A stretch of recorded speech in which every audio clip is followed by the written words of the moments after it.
Fire in the hole! Let's cook some pork. New channel, Dan. Porky goodness. Stay tuned.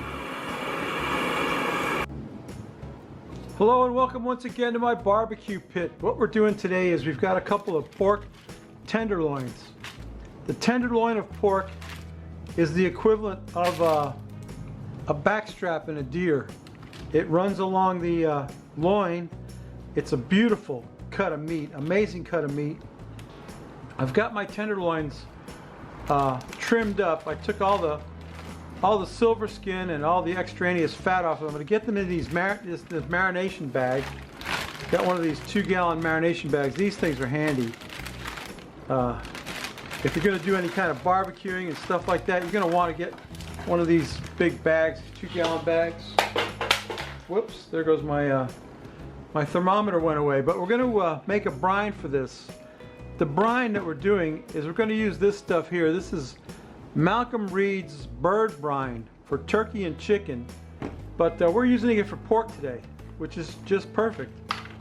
And what it is, it's got salt and sugar. Here we're going to put about 2 heaping tablespoons of that in there. Let me get that broke up a little bit. Malcolm, didn't break it up, did you? Let's call it 4 heaping tablespoons of that bird brine. What it is, it's sugar and salt and peppercorns and some other spices. Yeah, I'm calling that 4 heaping tablespoons of bird brine in my measuring cup. Then I've got this McCormack's Applewood rub, which we're going to put about 2 heaping tablespoons of this Applewood rub in there. That's a nice rub. We're going to rub that on the meat afterwards, after we're done brining it.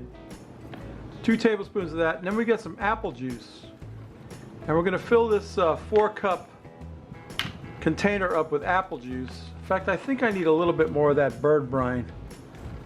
Just going to eyeball some more of that in there. It's got a lot of peppercorns and stuff in it. We're going to fill this thing up, 4 cups of apple juice. That should be enough for 2 pork tenderloins. Let's stir that up a little bit. You don't need to dissolve it or anything. We just want to get that brine rocking in there. That's looking good right there. You can see all the, at the top of that, you see all those spices that are in that bird brine. I forgot what all that's in there. They've got peppercorns and salt and sugar. And it doesn't need to be dissolved or anything. It just needs to be stirred up a bit. Then I got to carefully pour this into my marination bag. And yeah, do this without making a mess here.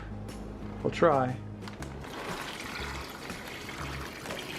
Yeah, okay, that's just enough for 2 pork tenderloins, like that. And we're going to zip that thing closed, almost closed. Got to get the air out of it. Whoops, don't want to do that. All right, almost closed. Zip it up. And we're going to get that into the fridge overnight. Let that pork brine in that bird brine and that applewood rub and apple juice. And that's going to make my pork really, really moist and tender. It's already tender. It's a tenderloin. But yeah, tomorrow we'll get them out of that brine and we'll get them on the grill and get them cooking. So stay tuned. Those pork tenderloins have been in that bird brine all night. That apple juice and Malcolm Reed's bird brine. And they're just about ready to go on the grill. And they've got some beautiful the residue from that bird brine is amazing. The herbs and spices that's in it. To get them out of there. I don't know. Not sure. I don't want to wipe them down too much. I'm just going to pat them dry a little bit. And I'm going to rub them down again with some of this Applewood rub, this McCormack's Applewood rub. Just give them a coating of that. That's a nice rub, Applewood rub. But you see you start to see a kind of an apple theme here because we're using Applewood rub. We marinated them in, we brined them in apple juice, and I'm going to eat them with some apples too. And I know Mr. Mega Fred Zeppelin approves of that because he always likes to, whenever he has pork chops, he likes to have applesauce with it. So yeah, you can see where that brine has almost sort of chemically cooked that meat a little bit. Anyway, I'm going to get it rubbed down with some Applewood rub. Looks good, looking good. I got my grill set up for 2-zone cooking. We're going to put these on the grill on indirect heat. We'll put a thermometer in here. We'll get them up to about 150 degrees, and then we'll give them a good sear, and then it'll be time to take a taste and drink a beer. So stay tuned, I'll show you what they look like on the grill. All right, my pork tenderloins are on the grill on indirect heat. I'm going to put the cover on that, and I got my Inkbird thermometer stuck in that one. We're going to cook them till they get to about 150 degrees, and then we'll roll them over onto the hot coals and give them a good sear, and then it'll be time to drink a beer and take a taste. So stay tuned.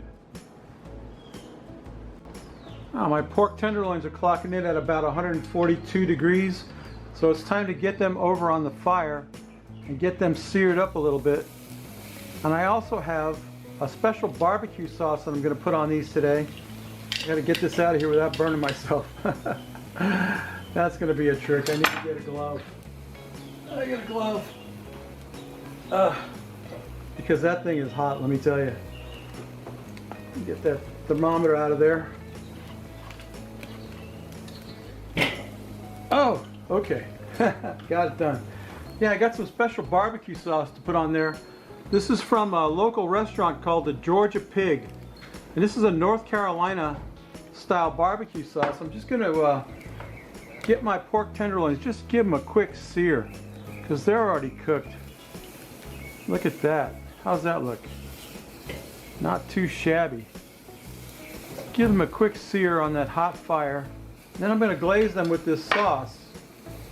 Then we'll move them back off the hot fire and let that sauce set up. And then I'll slice them up and we'll be ready to cook. We're just going to get a little char on there. See that? Just like that. Just want to char up our pork tenderloins a little bit. Let me get this other one over there. Oh, they're cooked. They are cooked. Just get a little char on them. Flip it over.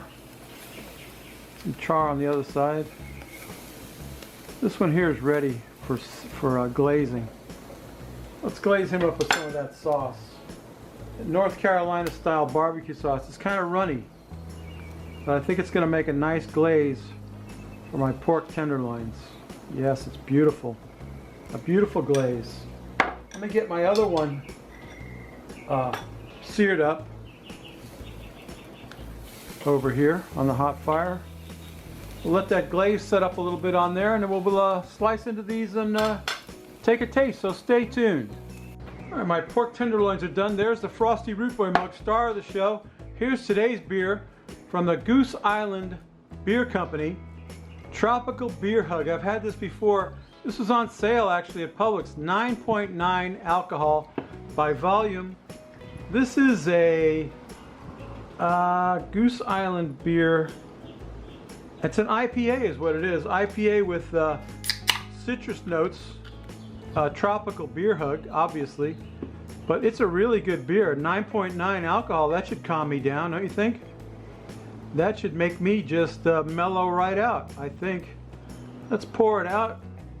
Not too bad. Not too bad of a pour. I've had worse. I've had worse pours than that.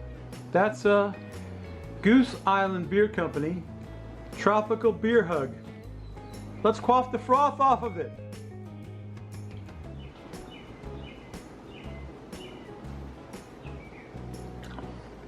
Oh yeah, that's a good IPA. And even though it's got a high alcohol content, you really can't tell. It's very smooth. Very smooth. Very good. Let me get my let me get some of this meat in my mouth. Let me turn the camera around. You can watch a fat guy eat. I'll show you how fat people eat. Stay tuned. All right, my meat is done. Let me get you a flyby of that. How's that look? Not too shabby, huh? I'll tell you what. Let me show you. Let me get my fork over here. Hang on, I gotta go get my fork. What do I do with my fork? There it is. There's my fork. So here's what I gotta get: some pork on my fork. I'll get a piece of pork, and then I'll get, well, maybe I should have got the apple first. Okay, I got some apple pie slices here. So I got the apple first. So I've got a slice of apple and some pork on my fork. Pork on my fork. A new channel, Dan. Pork on my fork. How's that? Let me get that, and I can't wait to get this in my mouth. Mmm. Mmm. Mmm. Mmm. Oh. Amazing. The pork is so tender. Mmm. And flavorful and delicious. Brining it makes it juicier than normal. Cheers. Ah, if you're not eating your pork like a fat guy with a piece of apple, you haven't lived. You haven't lived out your life. Let me tell you what, babies, this is an awesome recipe. I want to thank Malcolm Reed for the recipe and for the bird brine. Good stuff. Go check him out. Malcolm Reed. I'll put him in the description. I'll put a recipe for the brine in the description. Get yourself a couple of pork tenderloins and cook them up. You won't be sorry. You'll like it. And you know what I always say, babies? If you like this crap, please subscribe. If you don't, I want you to go up in the iCard and visit my new friend, Shuey. Shuey's Barbecue in Australia. Shuey is a award-winning barbecue guy in Australia. He's won competitions. He's gone all over Australia and done barbecue competitions, and I'm amazed at his videos.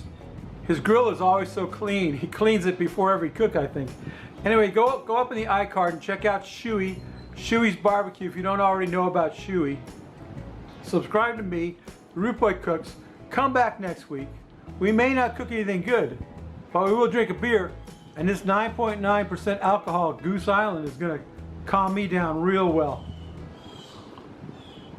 Anyway, babies, that's my video. See you next week. Bye!